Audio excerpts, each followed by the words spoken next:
근데 건축사들은 대부분 위치가 없나요? 대부분 아닐 거라고 봐요. 근데 사실은 기회는 없을 때 하는 본격 남의 집 토크 유현진의 판타집 개론. 오늘의 의뢰인은 NDC입니다. 대한민국 1%의 사람들이 쓰는 만수르 하우스 같은 거 찾아달라고 했는데 진짜 찾았어요.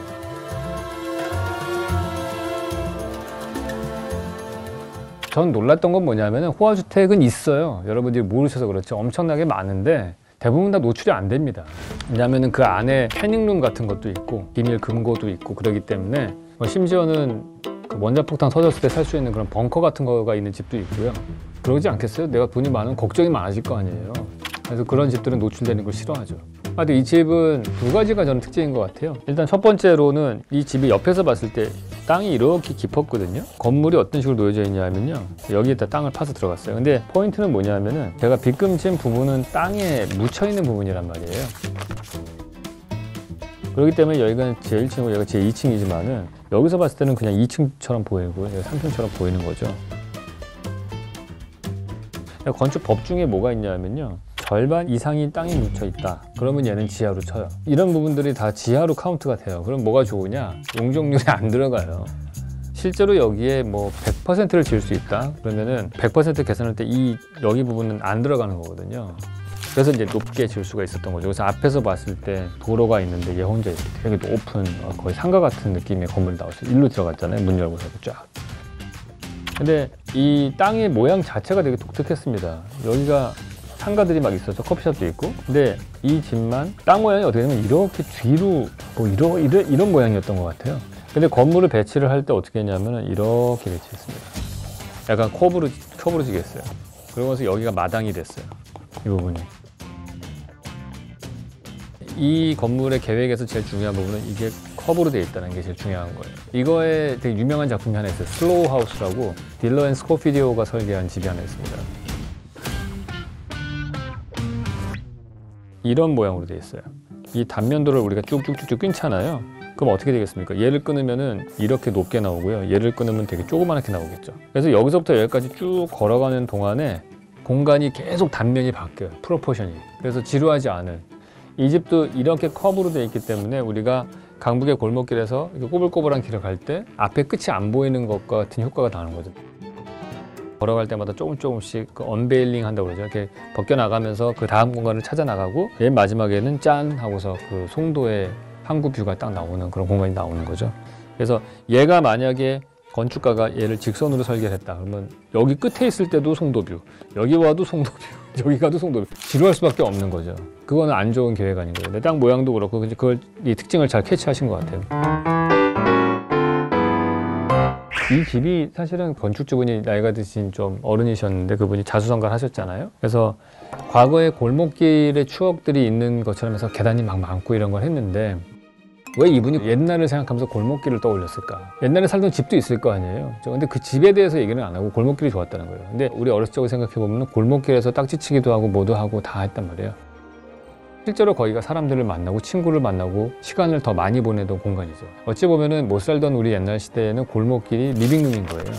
결국엔 공간은 추억이잖아요. 제가 만든 명언이 있죠, 여러분. 공간은 절대적 물리량이 아니라 기억의 총합이다. 그러니까 이분이 과거의 공간을 떠올릴 때는 골목길에서 논 게 제일 많았을 거예요. 그러니까 집을 디자인할 때도 골목길이 있어야 돼요 라고 얘기를 한 거죠. 그래서 복도와 계단을 되게 많이 만들었는데 골목길처럼. 단 차이점은 있어요. 그거를 정말 느끼게 하려면 어떻게 했어야 되냐면은 하늘을 보이게 해줬어야 되는 거예요.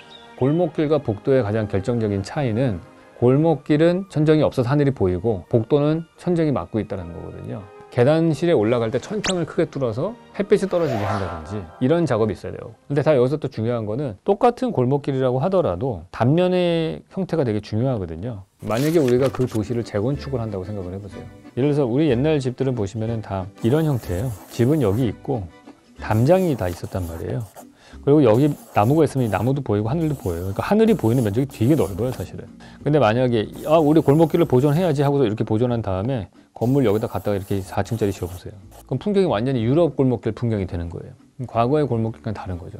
골목길이라고 하는 거는 좌우의 건물과 벽, 담벼락으로 이렇게 프레임이 딱 돼야 되는 공간이거든요. 그래서 이 골목길의 느낌을 유지하려면 주변에 빌딩이 몇 층 높이였는지 이게 지붕이 이 각도로 되어 있는지 아니면 뭐 이 각도로 되어 있는지 이런 것도 되게 중요한 차이고, 나무가 있으면은 그 담장 너머로 나무가 보이는 풍경이라든지 이런 것들이 다 다른 거잖아요. 그거를 보존을 해야 되는 거예요. 그러면 이 뒤에 있는 집은 부수고 다시 지어도 돼요. 그래서 우리가 재건축을 할 때 건물을 부숴요, 다. 그런 다음에 이런 형태의 집을 다 지어요, 새로 깨끗하게. 근데 문제는 재건축을 할 때 이 위에 공간을 우리가 개발을 안 하면 이익이 안 나오잖아요. 그럼 여기서 좀 멀리 떨어진 데다가 되게 높은 건물 지으면 되는 거예요. 이거를 똑같은 높이로 야 다 12층으로 다 해. 그러면은 이 골목을 보존할 수가 없는 거죠. 골목길 보존을 꼭 해야 되는 부분을 하고 그 주변에 낮은 건물로 짓고, 개발할 때 대로변에 높은 건물을 짓게 허용을 함으로 인해서 거기서 사업성을 얻게 하고 두 마리 토끼를 다 잡을 수 있게끔 해야 되는 거죠. 우리나라에서 교수님이 제일 좋아하는 골목길은 어딘가요? 제일 좋아하는 골목길은 홍대 앞인 것 같아요. 제가 아무래도 홍대에 있다 보니까 그런 게 있어요. 심리학에서 그 도시의 도로망 체계를 파악을 했을 때 그 도시가 좋아지기 시작한다는 거예요. 도로망 체계가 확실하게 파악이 안 되면 공포감을 느낄 거 아니에요. 내가 공포감을 느끼는 도시에서 안정감과 즐거움을 느끼는 건 어렵겠죠. 뉴욕이라는 도시가 금방 국제적인 도시가 될 수 있었던 어떤 요소 중에 하나가 그 그리드로 되어 있는 격자형 도로망 체계가 도움을 줬다고 저는 생각을 해요. 파리도 마찬가지고, 파리는 방사상으로 돼 있어서 에펠탑이 그 길찾기를 해주는 이정표가 되잖아요. 그런 랜드마크가 있는 도시들이 사람들에게 친숙함이 될 수 있다고 생각을 해요. 근데 맨하탄 같은 경우에 격자형으로 되는 그리드로 돼 있으면 문제가 뭐냐 하면은 지루하잖아요. 강남같이 지루한 공간이 될 수 있거든요. 근데 그거를 해결해 주는 방법이 브로드웨이예요. 브로드웨이만 혼자 대각선으로 쫙 가거든요. 그 이유가 그 브로드웨이의 그 길은 옛날에 인디안들이 다니던 옛날부터 있었던 길이에요.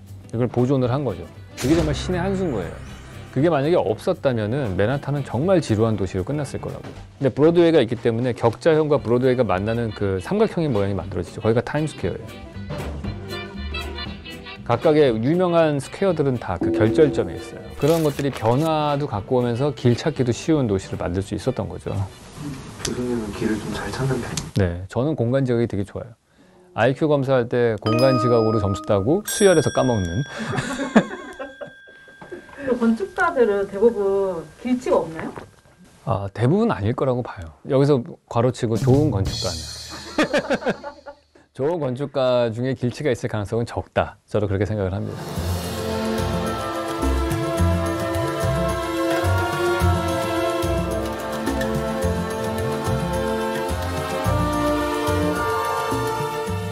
이 집의 한 줄 평은 이 집은 부잣집이다.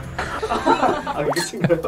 네, 오늘 강의는 여기까지입니다. 댓글로 강의 평가 질문 남겨주시고 좋아요, 구독 부탁드립니다.